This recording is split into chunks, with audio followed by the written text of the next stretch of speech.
अस्सलाम वालेकुम। अच्छा जी, कैपिटल इन्वेस्टर अप्रेजल में फास्ट पेपर क्वेश्चंस पे हमारी बात चल रही थी। कल हमने क्वेश्चन नंबर 3 और 6 देखा था। कोई इशू कल के लेक्चर से? जी बेटा। सर वो कल हमने पोस्ट और सेल्स में डेप्रिसिएशन को एडजस्ट किया सर, लेकिन अगर हम डेप्रिसिएशन को पहले साल में एडजस्ट करते हैं और इंक्रीज या डिक्रीज इन्फ्लेशन का जो इशू है उसे अप्लाई करते हैं सर, वो तो डेप्रिसिएशन पे भी अप्लाई होता है। बेटा हमने कॉस्ट ऑफ सेल्स में से डेप्रिसिएशन डिडक्ट की थी। हमने डेप्रिसिएशन को परे फेंक दिया था। डेप्रिसिएशन के अलावा जो कॉस्ट बची थी उसको लेके हम आगे चले हैं। सर अगर अलग-अलग भी उनको करेंगे सेम इफेक्ट आएगा। बेटा अलग अलग हमने करना क्यों? डेप्रिसिएशन हमारे काम की है ही नहीं। डेप्रिसिएशन तो नॉन कैश है, हमारी कैश फ्लो में उसने आना ही नहीं है। उसने तो सिर्फ आना है अगर हमने टैक्स कैलकुलेट करना हो तो वहां पे उसको इस्तेमाल करना होगा। कैश फ्लो में डेप्रिसिएशन का कोई लेना देना नहीं है। कॉस्ट में अगर डेप्रिसिएशन शामिल है तो हम उसको निकाल के साइड पे कर दिया। हमने उसको अपनी वर्किंग से आउट कर दिया। हमारी वर्किंग में वो डेप्रिसिएशन शामिल ही नहीं है। हमने डेप्रिसिएशन के अलावा जो कॉस्ट थी, मेरे पास अब हमारा सोल्यूशन तो नहीं है, लेकिन मैं अगर ये जो सोल्यूशन था, ये क्वेश्चन नंबर 3 की बात कर रहे हैं ना आप? क्वेश्चन नंबर 6 की बात है। क्वेश्चन नंबर 6 तो नहीं है बेटा, 3 की बात है ये। हमने ये देखिए, हमने इस कॉस्ट में से डेप्रिसिएशन माइनस कर दी है। कॉस्ट में से डेप्रिसिएशन माइनस की, ये जो बाकी कॉस्ट 195 बची है, हम इसको लेके आगे चले हैं। कॉस्ट एक्सक्लूडिंग डेप्रिसिएशन, उसको लेके आगे चले हैं। हमारी कैश फ्लो में डेप्रिसिएशन कहीं यहाँ पे शामिल नहीं है। ठीक है जी। Any other question?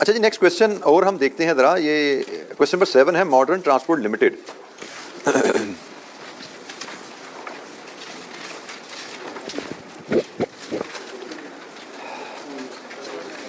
Spring 17, question 7.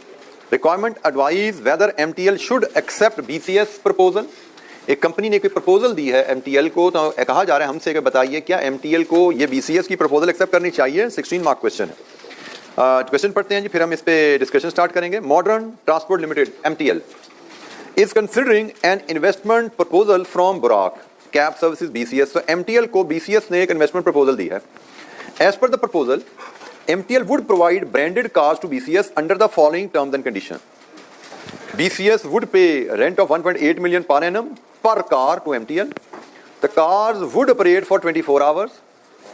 The payment would be made at the end of the year. सालाना रेंटल एक कार का 1.8 मिलियन है। कार 24 आवर के लिए रेंट पे दी जा रही है और कार का रेंटल साल के एंड पे करना है। Cost of drivers and maintenance cost of car would initially be paid by BCS, but would be adjusted against the car rentals payable to MTL at the end of the each year. मतलब cost of drivers and maintenance ultimately bear कौन करेगा? MTL. BCS पे जरूर करेगा, लेकिन फिर किराए में से काट लेगा। ठीक है, तो अल्टीमेटली कॉस्ट बनेगी ये MTL की। MTL would provide a smart mobile to each driver. MTL has estimated the following cost for the deployment of a car with BCS. Car purchase price 2 million, estimated life इसकी और residual value 4 साल और 0.75 million है। Car registration 35,000, ये one time registration, one time payment है on the registration of car. Mobile phone price पर set 15,000 का एक सेट आता है, to be charge in the year of purchase. मतलब जिस साल खरीदोगे उसी साल ये PNL में एज ऑपरेटिंग कॉस्ट चार्ज कर देने हैं। मोबाइल आपकी कैपिटल कॉस्ट नहीं है, to be charge in the year of purchase. Insurance premium 50,000 to be paid at the beginning of each year. It will reduce by 5,000 each year due to decrease in WTV of the car. Annual salary per driver 3 lakh है. Would work in 8-hour shift. Annual maintenance 60,000 है due to aging of the car. Cost would increase by 10% each year. Maintenance cost car पुरानी होने की वजह से 10% सालाना बढ़ती जाएगी. Additional information. The car would be depreciated at the rate of 25% under reducing balance method. Tax depreciation is to be calculated on the same basis. Applicable tax rate is 30% and tax is payable in the year in which the liability arises. Inflation is estimated at 5%. MTL cost of capital is 12% per annum. अच्छा जी, ये है data. और अब हमें कहा गया है इसकी फिजिबिलिटी बताइए। क्या MTL को BCS की प्रपोजल एक्सेप्ट करनी चाहिए? मतलब क्या MTL को BCS को कार खरीद के किराए पे देनी चाहिए? तो हमें एक कार का डाटा लेके उस कार से रिलेटेड तमाम रेलेवेंट कैश फ्लोज आइडेंटिफाई करने हैं और एनालिसिस करना है कि क्या ये ऑप्शन फिजिबल है या नहीं। अच्छा, जिसमें कैपिटल, जिससे हम फॉर्मेट बनाते हैं, एक कैपिटल इन्वेस्टमेंट कॉस्ट होंगी और फिर नेट ऑपरेटिंग कैश फ्लोज है और टैक्सेशन है। स्टैंडर्ड फॉर्मेट जो हम फॉलो करते आ रहे हैं उसी के मुताबिक हम इस सवाल को भी डील करेंगे। प्रोजेक्ट लाइफ 4 साल है, ठीक है जी, और टैक्सेस 30% है। टैक्स का रेट क्या है? 30%। पेबल इन द ईयर, इसका मतलब चौथे साल के प्रॉफिट पर टैक्स चौथे साल ही पे हो जाना है, तो 0 से 4 तक जाना है हमें।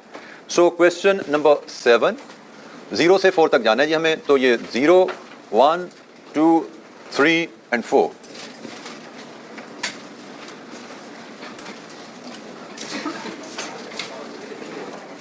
Initial investment, capital investment related cash flows हैं, नेट ऑपरेटिंग कैश फ्लोज हैं और टैक्सेशन है। वर्किंग कैपिटल यहाँ पे जिक्र नहीं है, वर्किंग कैपिटल होता तो 4 आइटम बन जाती, नॉर्मली इस केस में ये 3 आइटम बनती हैं।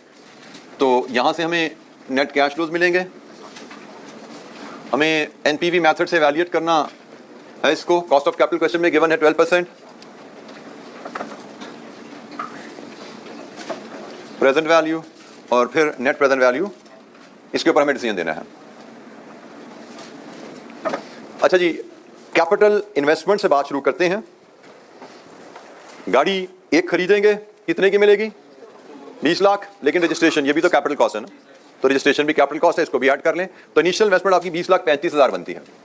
20,35,000 ये आपकी इनिशियल इन्वेस्टमेंट है, जीरो में आउटफ्लो आ गया। साथ ही इसकी रेजिडुअल वैल्यू भी इनकॉर्पोरेट कर देते हैं। 4 साल बाद 7,50,000 का इनफ्लो ले लेते हैं।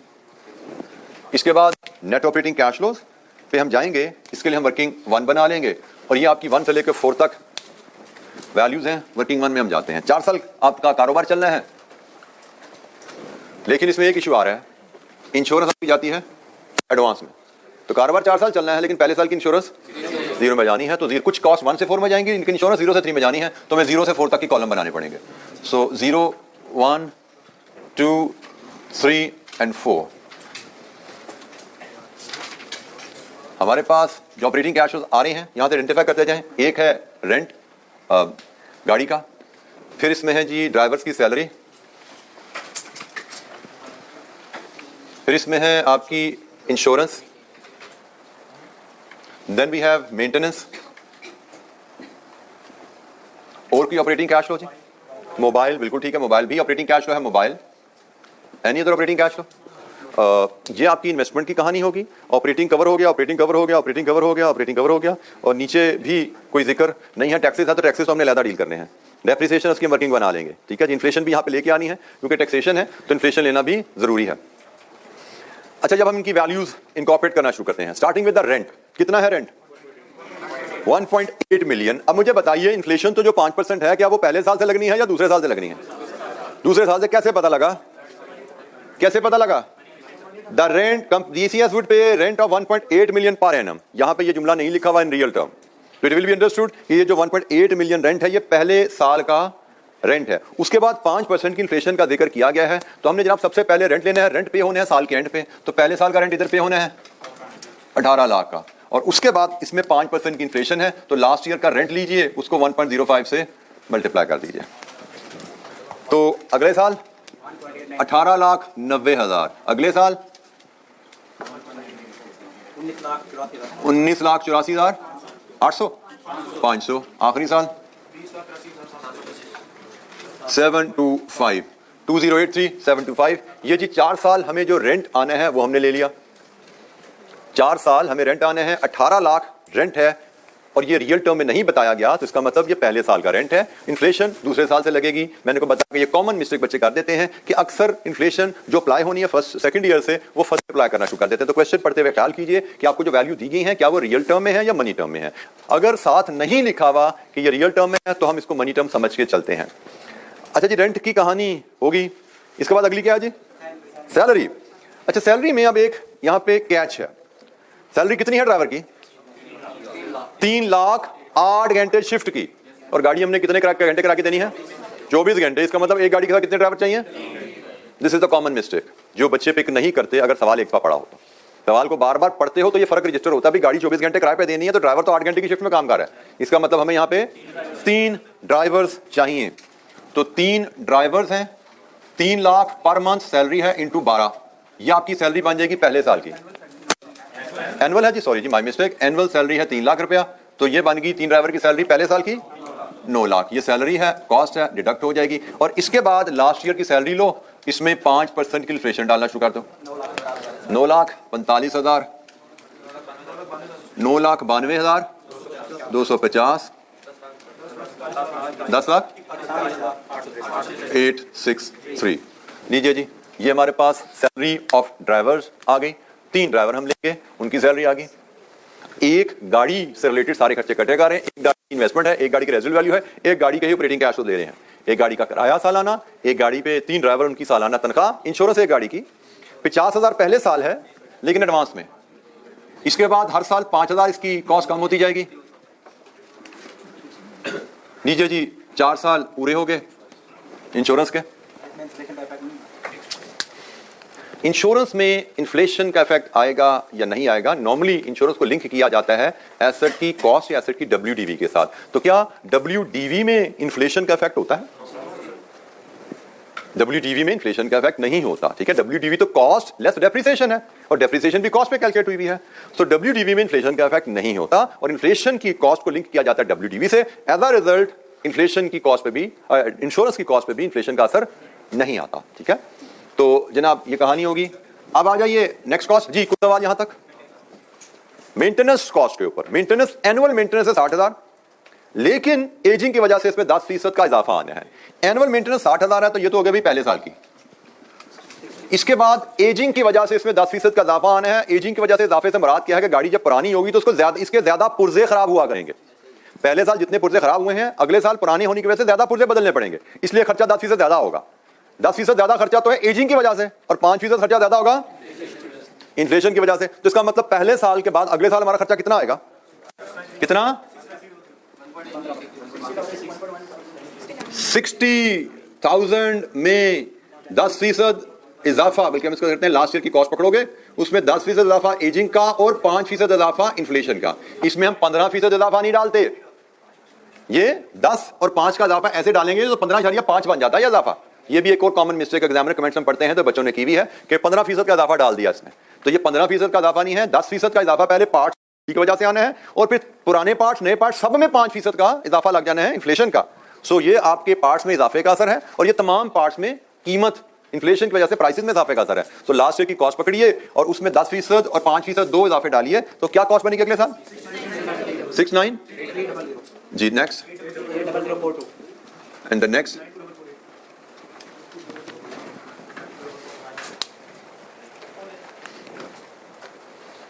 आखिरी आइटम रहेगी मोबाइल की। जब ड्राइवर 3 है तो मोबाइल भी 3 आएंगे। मोबाइल फोन पर set 15,000 to be charge off in the year of purchase. पहली बात, मोबाइल हम कब खरीदेंगे? 0 में या 1 में? 0 में। जारी बात है जब गाड़ियां खरीदी हैं मोबाइल ड्राइवरों को उसी का देने पड़ेंगे। तो ये जनाब मोबाइल की कहानी आ जाएगी यहाँ पे 15,000 इंटू 3 45,000 और ये आएगी 0 में। लीजिए जी नेट ऑपरेटिंग कैश फ्लो की कहानी हमारी यहाँ पे कंप्लीट हो जाती है। नेट ऑपरेटिंग कैश फ्लोज 0 में बना 95,000 नेगेटिव। 1 में कितना जी टोटल बताते जाइए? 795,000 जी। 2 में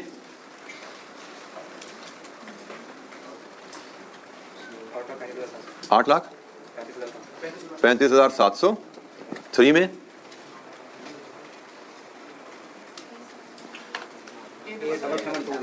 87720 8 और आखिरी साल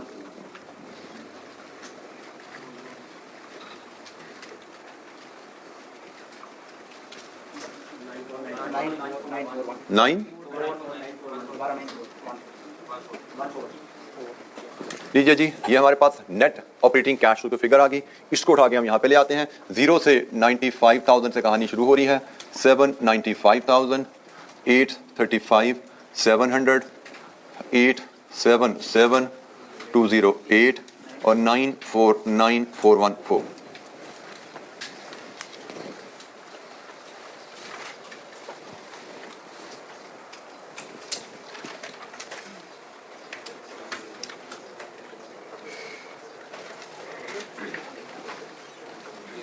अच्छा जी अब बारी है टैक्सेशन की। यहां से आगे टैक्सेशन तक जाने के लिए हमें कितने काम करने हैं?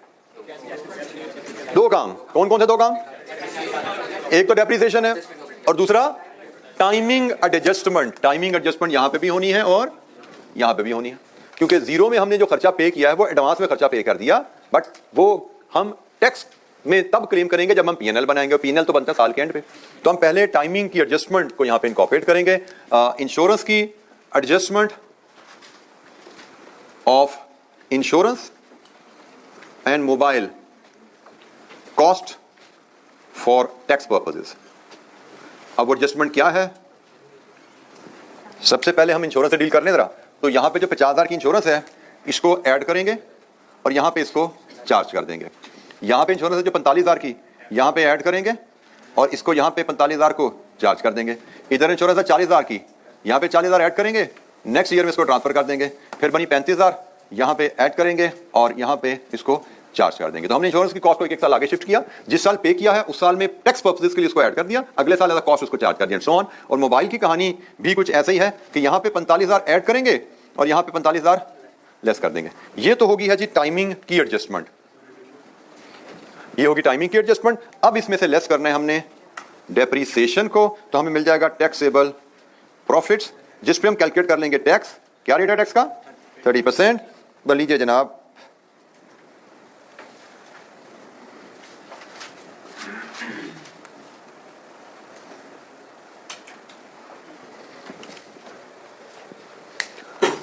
डेप्रीसिएशन हमें कैलकुलेट करनी है और डेप्रीसिएशन इनिशियल कैपिटल इन्वेस्टमेंट पे कैलकुलेट की जाती है, जो कि है जनाब ये वैल्यू।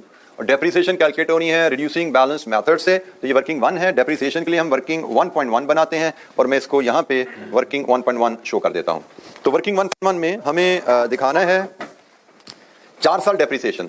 2 कॉलम वर्किंग होती है जी, एक टैक्स डेप्रीसिएशन और दूसरा ईयर ऑफ डेप्रीसिएशन। 4 साल लाइफ है, 1 2 3 4 डेप्रीसिएशन आनी है जी। पहली डेप्रीसिएशन 2035 000 का 25% कितनी बनी? 8750 508750। नेक्स्ट डेप्रीसिएशन कैसे आएगी? इसका 75 कितनी बनी? 3815 6063। इसका 75% 286 172। और आखिरी डेप्रीसिएशन इस केस में आएगी बैलेंसिंग डेप्रीसिएशन, क्योंकि हमें यहां पे रेजिडुअल वैल्यू गिवन है। तो रेजिडुअल वैल्यू गिवन है तो हम पहले ले आते हैं total depreciation. Total depreciation is initial investment minus residual value. कितनी है टोटल डेप्रीसिएशन? कितनी है जी? 12,85,000 ये टोटल डेप्रीसिएशन है। तो बैलेंसिंग डेप्रीसिएशन बना लीजिए। 12,85,000 टोटल डेप्रीसिएशन में से ये तीनों डेप्रीसिएशन माइनस कीजिए। बैलेंसिंग डेप्रीसिएशन क्या आती है? 108,515। लीजिए जी, ये टोटल डेप्रीसिएशन, ये एक्सपेंस ही आ रहा है ना, इनकम तो नहीं आ गई। आखिरी साल भी एक्सपेंस ही है। लीजिए जी, चारों डेप्रीसिएशन आपके पास आ गई हैं। 1 2 3 4 डेप्रीसिएशन आएंगी और यहाँ पे 1 2 3 4 प्रॉफिट्स आ जाएंगे और इन पे 1 2 3 4 टैक्सेस हैं। ये 4 टैक्सेस आपके इधर ट्रांसफर होंगे और एनपीवी। कंप्लीट कीजिए इस क्वेश्चन को। किसी कैलकुलेशन पे कोई गाइडेंस चाहिए पूछिए। डेप्रीसिएशन आपके पास हैं, you just have to put them in the right cells और कंप्लीट करना इस सवाल को।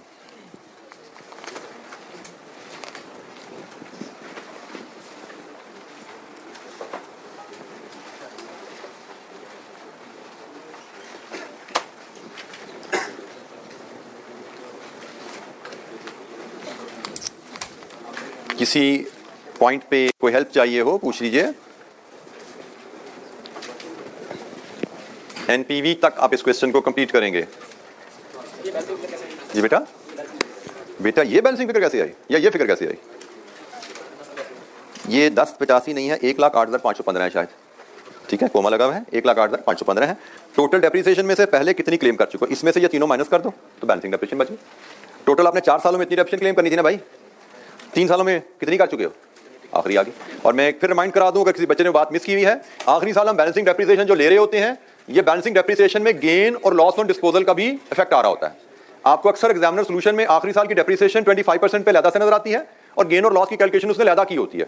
तो हम जब बैलेंसिंग डेप्रीसिएशन यहाँ पे ले लेते हैं इस अंदाज में, तो हमारी वो दोनों चीजें कवर हो जाती हैं, तो हमें अलग-अलग दिखाने की जरूरत नहीं है, रिजल्ट सेम आते हैं। जब भी आपको क्वेश्चन में कैपिटल एसेट की रेजिडुअल वैल्यू दी जाएगी, आप इसी अंदाज में टोटल डेप्रिशिएबल अमाउंट निकालेंगे और आखिरी साल की जो डेप्रिसिएशन की वैल्यू है वो बैलेंसिंग अमाउंट उठाएंगे। कल जैसे हमने एक सवाल किया था, वहां पे हमें रेजिडुअल वैल्यू नहीं गिवन थी, तो वहां पे हमने आखिरी साल में भी रिड्यूसिंग बैलेंस डेप्रिसिएशन चार्ज की थी और रेजिडुअल वैल्यू वहां पे उसने कहा था कैरिंग वैल्यू के बराबर है। तो आखिरी साल की डेप्रिसिएशन चार्ज करने के बाद जो डब्ल्यूडीवी बची वो हमारी रेजिडुअल वैल्यू थी, जिसको हमने अपनी इन्वेस्टर अप्रेजल शीट में शो किया था।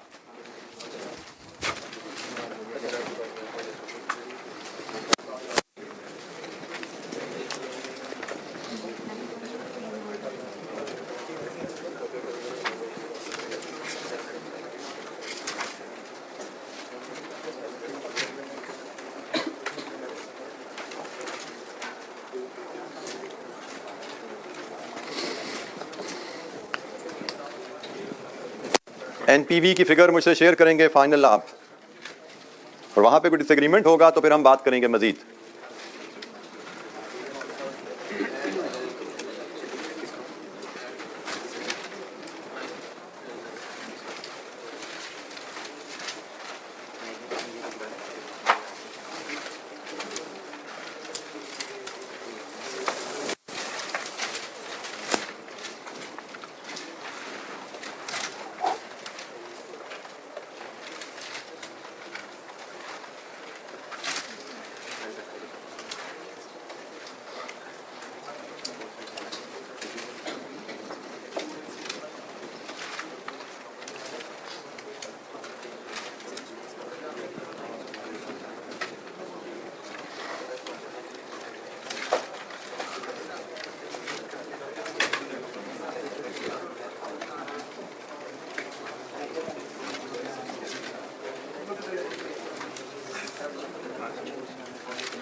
जी जनाब, कोई पहुंचा एनपीवी तक?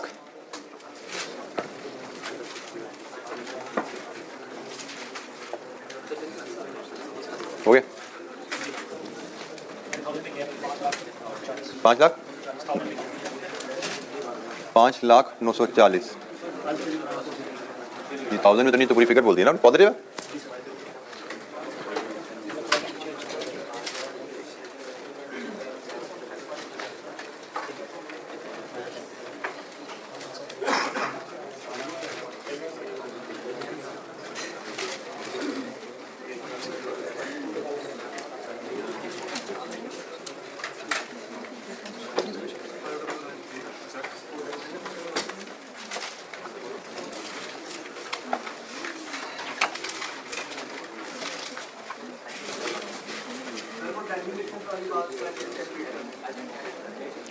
बेटा जब आपने कॉस्ट पे करनी है, तो जब पे करनी है वहां पे दिखानी है, क्योंकि कैश फ्लो बना रहे हो आप। 50,000 एडवांस में किया तो जीरो में दिखाना मजबूरी है हमारी। मोबाइल प्रोजेक्ट के शुरू में खरीदना मजबूरी है हमारी, तो कैश फ्लो में तो कहानी यहाँ पे दिखा दी। लेकिन जब हमें टैक्सेशन पे जाना है तो ये जो कॉस्ट है ये किस साल की है? 1 की है ना भाई, तो इसको फिर यहाँ से उठा के 1 में शिफ्ट करो ना। तो बेटा ये जीरो की साल होता है। जीरो क्या है? आज साल तो यहाँ पे खत्म हुआ ना, यहाँ से लेकर यहाँ तक पहला साल खत्म हुआ है, तो पहले साल का रिजल्ट का रिटर्न यहाँ जानी है। ठीक है, जीरो का मतलब होता है आज, zero is not a year. और 1 का मतलब होता है आज से 1 साल बाद, तो पहले साल के तमाम नतीजे 1 पे इकट्ठे कर दिए जाते हैं। 2 का मतलब होता है आज से 2 साल बाद, तो दूसरे साल के तमाम नतीजे 2 पे इकट्ठे कर दिए जाते हैं। Revenue and cost. जी एनपीवी कंफर्म कीजिए, ये वैल्यू ठीक है या कोई इतराज है इस पर किसी को? एनपीवी इज पॉजिटिव, और हमसे कहा गया था should MTL accept the proposal, तो हमारा डिसीजन यहां पे यही रहेगा, पॉजिटिव एनपीवी है, MTL should accept the proposal. MTL should accept the proposal क्योंकि प्रोजेक्ट की एनपीवी पॉजिटिव है।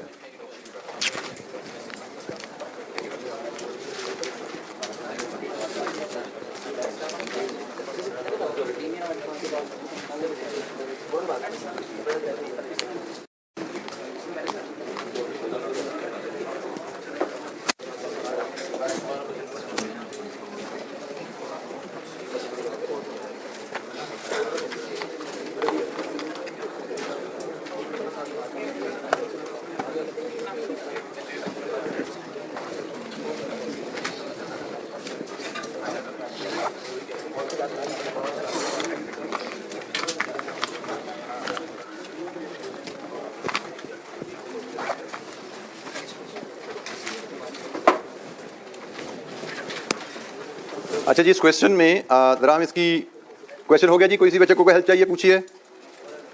इसकी एनपीवी अगेन प्रेजेंटेशन एग्जामिनर की डिफरेंट होती है, लेकिन लगभग वही राउंडिंग ऑफ डिफरेंस के साथ ऊंच नीच हो गए, थोड़ी एनपीवी सेम है जो हमने निकाली हुई है।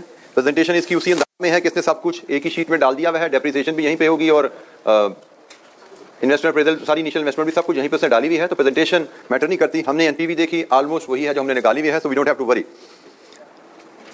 कमेंट्स।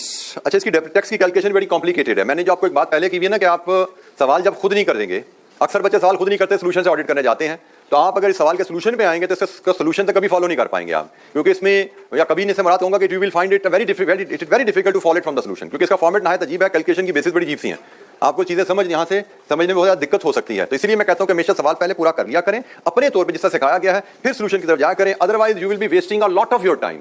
शायद आप अपनी तरफ से टाइम बचाने के लिए सोल्यूशन देख लें, खुद नहीं करते सोल्यूशन देख लें, but ultimately you waste a lot of time and you shake your confidence as well कि भाई मैंने जो सीखा है उसे तो मुझे ये सवाल समझ नहीं आ रहा, आपको लगता है शायद मैंने सही तरह सीखा नहीं है, चीजें मुझे पूरी आती नहीं है, बट वजह शायद ये है कि ये फॉर्मेट, ये प्रेजेंटेशन ऐसी है जिससे आप यूज टू नहीं हो।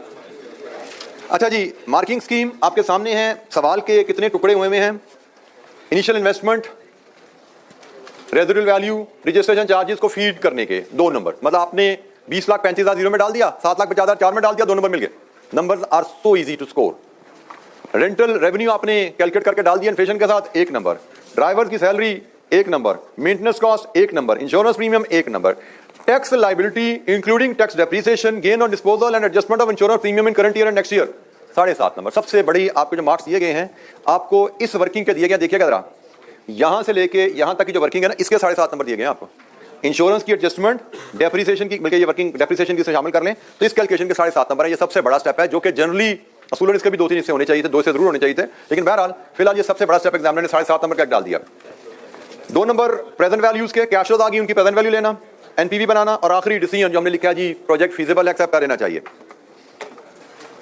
अच्छा जी, इस क्वेश्चन में अगर आप देखें तो एग्जामिनर के कमेंट्स क्या हैं, in general performance was poor, average response was observed as compare to previous attempt, जहां पे स्कोरिंग बड़ी अच्छी होती थी सवाल में, और इसकी वजह क्या है, कॉमन मिस्टेक्स सुनते जाइए। स्टूडेंट्स इग्नोर द, बल्कि अगर मैं इसको वहां से हाईलाइट करूं, because of not reading the question carefully, question ध्यान से नहीं पढ़ा था इसलिए बच्चों ने बहुत ज्यादा गलतियां की, और सिर्फ 36% बच्चे इस पेपर में पासिंग मार्क्स को, इस क्वेश्चन में पासिंग मार्क्स स्कोर कर पाए। 36% बच्चे इस क्वेश्चन में 16 में से 8 और मोर नंबर ले पाए। इसका मतलब 64% बच्चों ने इस क्वेश्चन में बिलो 8 स्कोर किया। और वजह क्या है, एग्जामिनर ने अपना एनालिसिस दे दिया, भाई क्वेश्चन ध्यान से नहीं पढ़ा, जिसकी वजह से बच्चों ने बहुत ज्यादा गलतियां की। बेसिकली गलतियों की नोयत उसको बता रही है कि भाई ये केयरलेस रीडिंग है, कैजुअल रीडिंग है, जिसकी वजह से गलतियां हुई। क्या गलतियां हुई हैं, एक भाई 24 घंटे की शिफ्ट है, 3 ड्राइवर चाहिए, ये इग्नोर कर दिया।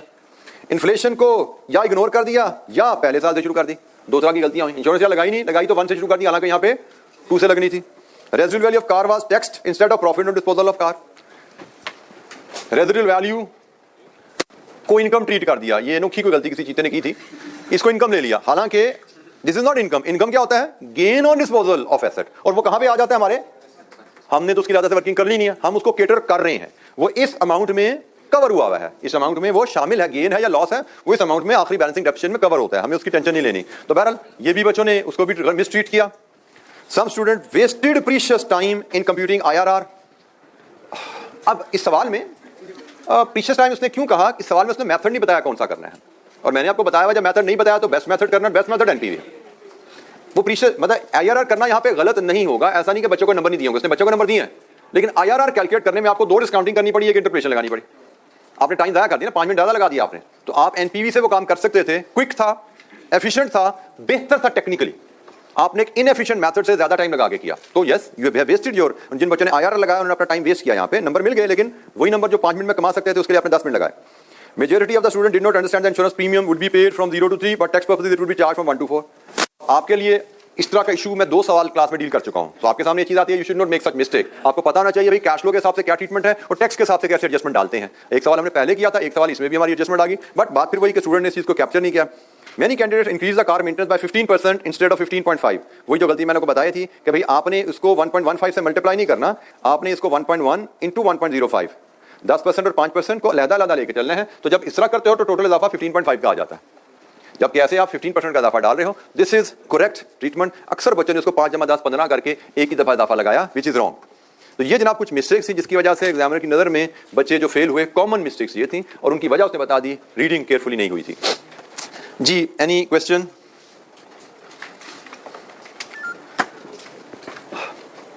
अच्छा जी, जैसे तो हमारे पास भी टाइम है 20 मिनट, लेकिन आप लोगों का जो रिजल्ट आ रहा है तो आई जस्ट वांटेड कि उसके रेफरेंस से थोड़ी सी डिस्कशन कर ली जाए। अनाउंसमेंट आप लोगों की आ चुकी है और मेरे ख्याल में आप सब लोग ही रिजल्ट का इंतजार कर रहे हैं।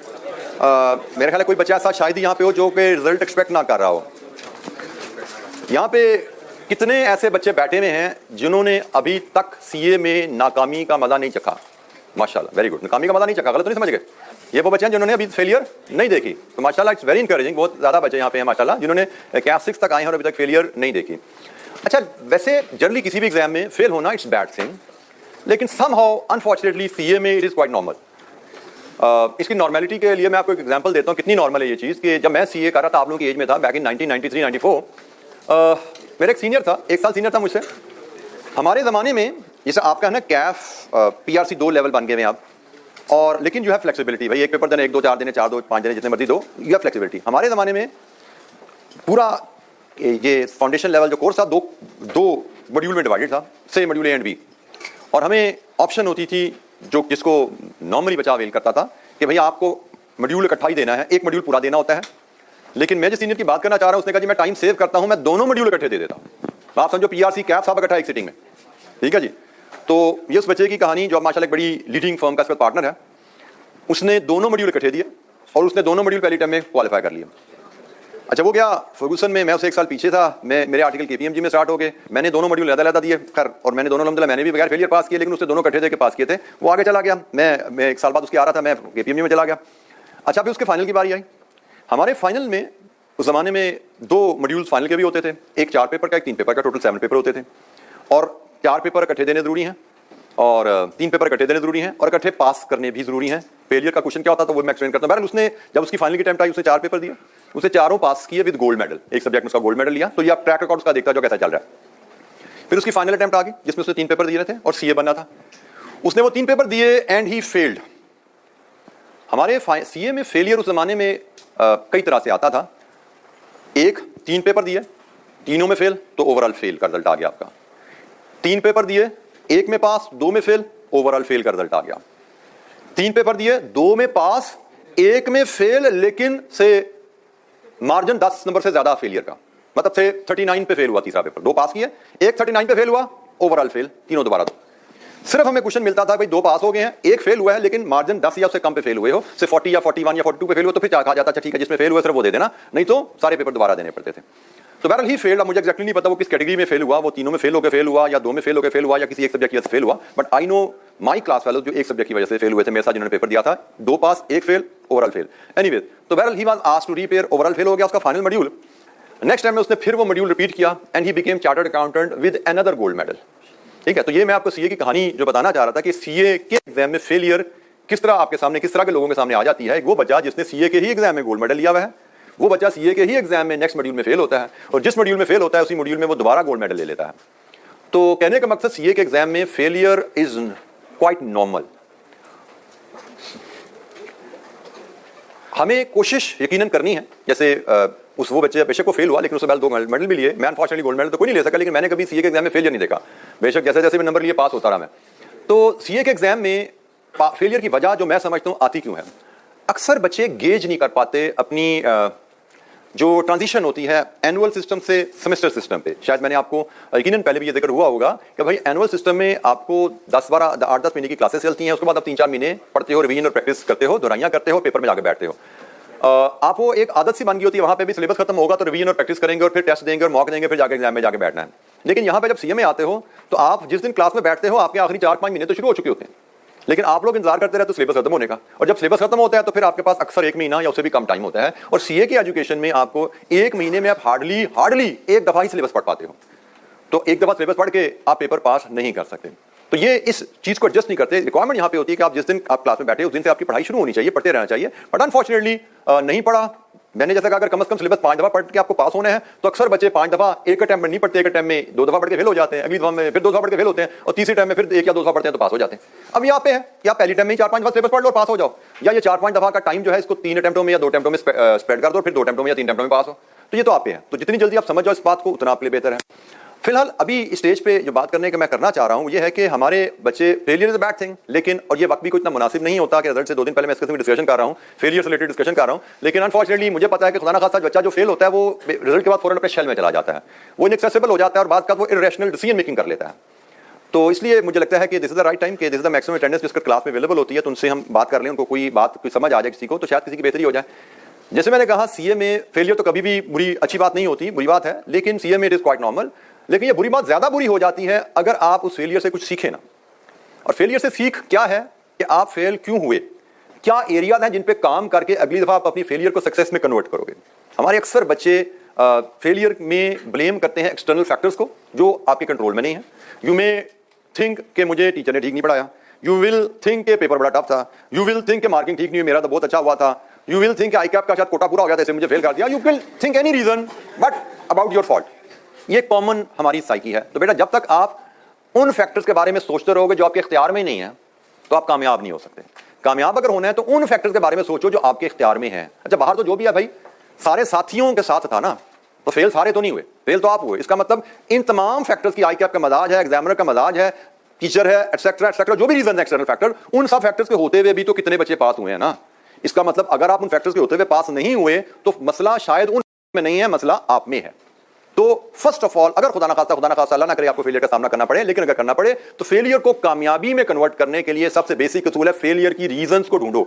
वो रीजन आपकी poor preparation, irregularity in the classes, lack of revision हो सकती है, कंप्रिहेंसिव सिलेबस कवरेज नहीं एक्टिव की हुई हो सकती है, आपने प्रैक्टिस प्रॉपर नहीं की क्वेश्चंस की, जिस अंदाज में आपको क्वेश्चंस करने को प्रैक्टिस करने को कहा जाता है भाई सॉल्यूशन ना देखो ऐसे करो वैसे नहीं किया आपने टेस्ट में नहीं बैठे, टाइम मैनेजमेंट पे फोकस नहीं किया हुआ, आपने एग्जामिनेशन के करीब जाके last 24 hours last few days को अच्छा मैनेज नहीं किया हुआ, आपने एग्जामिनेशन में 3 घंटे 15 मिनट में जाके टाइम मैनेजमेंट नहीं की, वहां पे एग्जामिनेशन टेक्निक्स को प्रॉपर्ली अप्लाई नहीं किया, देयर कुड बी मेनी और any reason for the failure. So अगर खुदा ना खास्ता आपके सामने फेलियर आता है, सबसे अहम चीज होती है उस फेलियर की कॉजेज को एनालाइज करना। You can do your self analysis, you can meet your colleagues and friends जिन्होंने वो सब्जेक्ट पास किया, उनसे कुछ फीडबैक ले सकते हो। Then you should prepare a list of 5 to 7 factors कि भाई ये 5 से 7 एरियाज हैं जिनमें मुझे कमजोरी नजर आई, जिनमें मुझे बेहतरी लानी है अगली दफा रिजल्ट्स को इंप्रूव करने के लिए।